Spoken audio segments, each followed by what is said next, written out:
네, 대구북 국갑의 우재준 의원입니다. 본질에 조금 앞서 대장동 사건 관련해서 저도 조금만 법무부 장관님께 몇 가지 질의를 좀 드리도록 하겠습니다. 예. 최근에 이재명 대통령께서 정부 자산을 헐값 매각하는 걸 금지한다라는 이야기를 하셨어요. 이 부분 알고 계시죠? 예, 좀 직접 들었습니다. 예, 모든 사실관계를 다 파악하고 문제시 엄정 조치를 하겠다라는 이야기를 이렇게 하셨잖아요. 이번에 대장동 사건도 사실은 보면 이 대장동 개발권이라는 부분을 민간업자에게 헐값으로 매각한 게 이 사건의 본질 아닙니까? 그건 이게 수용되고 또 보상하는 그 과정보다는 그러한 이 사업권을 취득하는 과정에서 그 업자들이 성남 그 도시공사의 관계 공무원들하고 어쨌든 그들로부터 혜택을 받았다고 하는 게 핵심적인 사안 같습니다. 네. 그러니까 그 판결의 내용을 봐도 결국 이 사업권이라는 걸 사업권을 민간업자들에게 주면서 원래 성남시가 확보할 수 있었던 이익을 충분히 확보하지 않았다. 그렇기 때문에 이걸 제3자에게 이익을 준 배임 행위다. 이렇게 해석한 게 이 판결의 본질이라고 알고 있거든요. 그렇다면 이재명 대통령께서 그렇게 강조하신 이 정부 자산, 물론 지자체 자산이긴 합니다. 이 부분을 매각했다는 이런 본질은 똑같은 거 아닙니까? 헐값 매각이라는. 그 헐값인지 아닌지는 법원 판결의 내용에 들어있지는 않습니다. 다만 이 사건과 관련해 갖고 그 당시 성남시장이었던 이재명 대통령에게 보고됐거라든가 또 이재명 대통령이 같이 협력했다고 하는 그런 것은 사실과 다르다고 생각합니다. 네. 대통령께서 이렇게 정부 자산 헐값 매각에 대해서 이렇게 강조까지 최근에 하셨는데 대장동 사건에 관해서는 이 결과에 대해서 별로 궁금해하지 않으시던가요?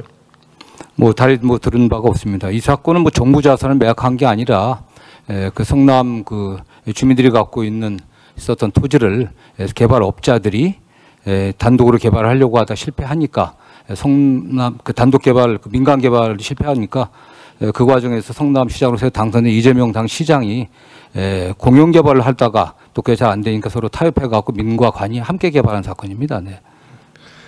장관께서는 이 사건 항소 포기와 관련해서 항소 포기가 끝나고 나서 대통령실에 보고를 했다 이렇게 말씀을 하고 계시죠. 저는 보고한 바는 없습니다.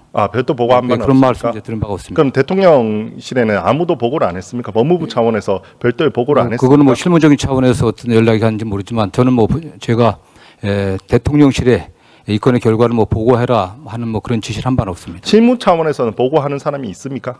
그건 제가 아직 확인하지 못했습니다. 통상적으로 중위 사건 관련해서는 관련 그 비서관들에게 연락을 주고받고 있는 것으로 알고 있습니다. 어떤 비서관한테 연락을 주고받습니까? 민정수석실의 비서관들 아니겠습니까? 법무부에서는 누가 이거를 관장을 합니까? 그러면 법무부의 누구와 그다음에 그 대통령실에 누가 주로 이런 소통을 합니까? 일상적으로 지금 이런 사건뿐만 아니라 보이스피싱이라든가 전세 사기라든가 다양한 또 최근에 캄보디아 같은 사건 같은 것처럼 대통령의 여러 가지 민생을 침해하는 사건에 대한 관심이 많습니다. 그래서 누가 보통 이렇게 소통하는 라인입니까? 통상적으로는 우리 법무차관이나 또는 검찰국장이 되게 통화하는 것으로 알고 있습니다. 그럼 이 사건 같은 경우도 그분들이 대통령실에 보고했을 가능성도 있습니까? 저는 그건 제가 추측할 수는 없습니다. 네. 그 부분에 대해서 장관한테 말을 하지 않습니까? 이런 부분을 대통령실과 이야기했다라는 부분을 이야기하지 않습니까? 대통령실 보고 관련해서는 저한테 의논하지는 않습니다. 네. 이 사건 같은 경우는 대통령께서 공범으로 직접 이렇게 지금 기소가 된 상황에서 중지된 사건이고 최근에 이렇게 그 재산 매각에 대해서는 굉장히 대통령께서도 관심이 많으신데 이 점에 대해서 장관한테 어떻게 대통령실과 이야기한다 만다라는 부분에 대해서 어떠한 보고를 하지 않습니까? 그런 사실 없습니다. 네. 네, 알겠습니다. 두 번째로 이재명 정부의 1호 법안이 혹시 뭔지 알고 계십니까? 죄송합니다. 제가 좀 생각이 나지 않았습니다. 1호 법안은 검사징계법입니다. 2, 3, 4호 법안이 3대 특검이고요. 1호 법안은 검사징계법 개정안입니다. 그 내용은 기존에 있었던 검찰총장만 기존에는 검사에 대한 징계권을 가지고 있었습니다. 그걸 법무부 장관, 정무직인 법무부 장관까지 확대하는 걸 골자로 하는 게 이재명 정부의 1호 법안입니다. 혹시 이번에 검사들이 그 항소 취소하라는 지시를 무시하고 만약에 항소 포기하라는 지시를 무시하고 만약에 항소를 했으면 징계의 대상이 될 수 있습니까? 저는 뭐 가정적인 상황 같습니다. 저는 뭐 항소 취소하라, 항소를 포기하라라고 지휘하지는 않았기 때문에 저는 뭐 거기에 대해서는 제가 뭐 다른 가정적 상황을 전제를 해갖고 징계를 얘기할 사항은 아닌 것 같습니다. 이재명 정부에서 이렇게 1호 법안으로 검사 징계법을 만들 정도로 중요하게 생각했잖아요. 그러면 이 사건은 어떻게 판단해야 됩니까? 이런 상황을 가정하고 혹시나 그 법안을 통과시킨 겁니까? 그렇지 않습니다. 네. 그러면 지금 항소 포기에 대해서 비판하는 검사들이 많이 있죠. 네, 그렇습니다. 그분들은 징계의 대상이 됩니까? 다만 뭐 항소 포기에 관련해 갖고 뭐 다른 이견이 있을 수 있다고 저는 생각합니다. 다만 그건 그러한 사항들을 이견을 집단적으로 뭐 예를 들면 뭐 연판장을 돌려가면서 의견을 구해 갖고 행동하는 것은 바람직하지 않다고 생각합니다.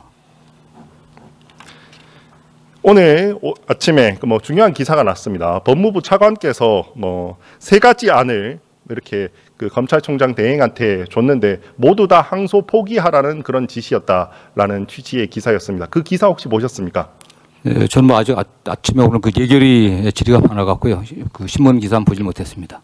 아주 중요한 기사인데 그 부분을 아무도 알려주지 않던가요? 점심시간도 있었고 뭐 오늘 아마 이 안건과 관련해서 정말 많은 질문이 나올 거라는 걸 예상하고 그 정도만 들었습니다. 네. 그러면 그 부분에 대해서 법무부 차관님한테 이게 어떻게 된 건지 혹시 이야기를 들으셨습니까? 뭐 차관은 오전에 그 소위에 들어가갖고 그 예산 심사를 해갖고 점심 때 잠깐 봤습니다. 네. 사실 장관님께서는 그냥 뭐 신중하게 검토하라 이 정도 말했다고 이야기를 하시잖아요. 그렇게 지금 설명하고 계시잖아요. 예, 그렇습니다. 네. 법무부 차관이 그걸 뛰어넘어서 아주 구체적인 3가지 안을 만약에 검찰총장한테 줬고 그게 모두 항소 취소하라는 항소 포기하라는 그런 말이었으면 꽤나 아주 구체적으로 직권 남용이라든지 권리행사 방해가 될 수도 있는 사안인데 지금 이렇게 주목받는 사건에 대해서 이 부분에 대해서 확인해 보지 않으셨나요?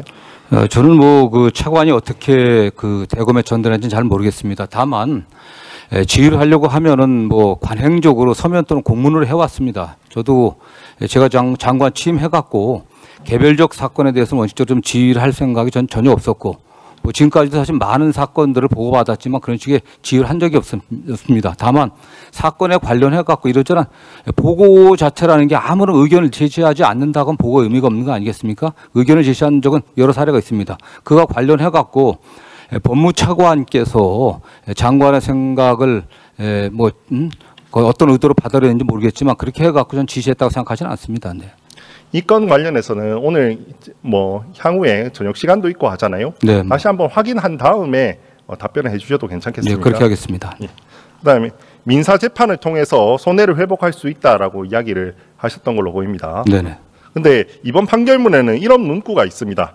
현재 피해자 공사의 재산 반환 청구권 또는 손해배상 청구권 행사 등 피해 회복 조치는 심히 곤란한 상태로 보이는 바 뒤늦게나마 피해 회복 과정에서 국가가 개입하여 범죄 피해 재산을 추징한 다음 이를 다시 피해자에게 환부하는 조치를 취함으로써 신속한 피해 회복을 도모할 필요성이 크다라는 이런 문장이 있습니다. 여기에 대해서 혹시 어떻게 생각을 하십니까?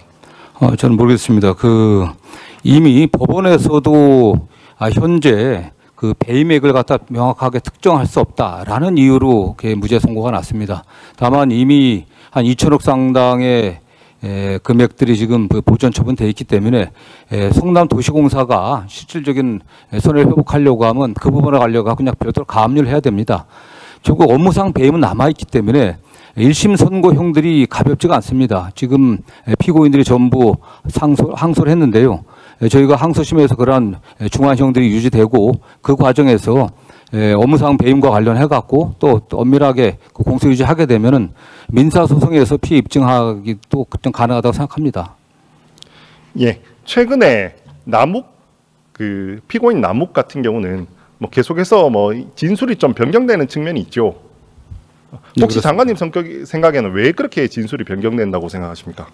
이 대장동 사건 관련자들은 수사기관에서도 여러 차례 진술이 좀 바뀌었습니다. 1차 수사기관 했을 때 진술과 또 수사 관계자들이 2차로 좀 바뀌었을 때 정권 교체 이후입니다. 그 외에도 많이 바뀌었습니다. 사실은. 혹시 이번 이렇게 범죄 수익을 가져가게 함으로써 이런 것들이 대가 관계가 있었다라는 그런 의심은 되지 않으십니까? 지금 뭐 범죄 수익은 현재까지는 그 대장동 사건의 관련자들의 모든 재산들, 그냥 가까운 뭐 배우자들, 형제들까지도 거의 다 보존 처분이 돼 있습니다. 물론 그거 외에 숨겨진 재산이 저는 있을 가능성도 좀 있다고 생각합니다. 그러나 어쨌든 법원에 저 민사소송 통해 갖고 다른 부분도 충분히 확보될 수 있도록 저희들이 나름대로 좀 이 재판에서도 최선을 다하겠습니다. 네. 네, 공수처장님. 네. 공수처장 법사위 전체회의 참석으로 차장 대참 중입니다. 예, 차장님께 질문드리겠습니다. 장 차관의 직권남용 권리행사 방해죄는 공수처의 수사 대상이 됩니까? 예, 그렇습니다. 그렇다면 만약에 이번에 법무부 장 차관이 만약에 부당하게 항소 포기에 개입했다면 이 부분에 있어서는 공수처가 수사할 수 있는 것입니까?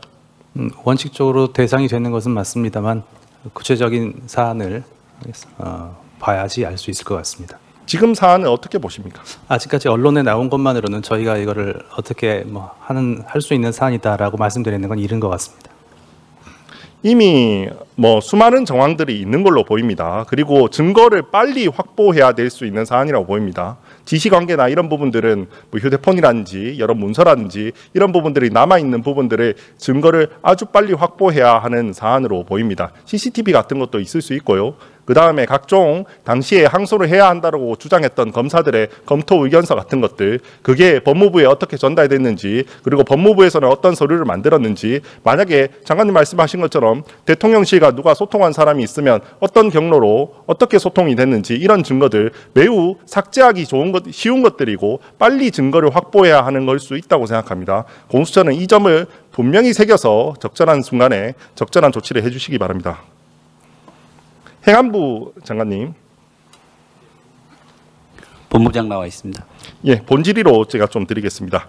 최근에 작년에 우리가 올해 산불이 엄청 많이 났잖아요.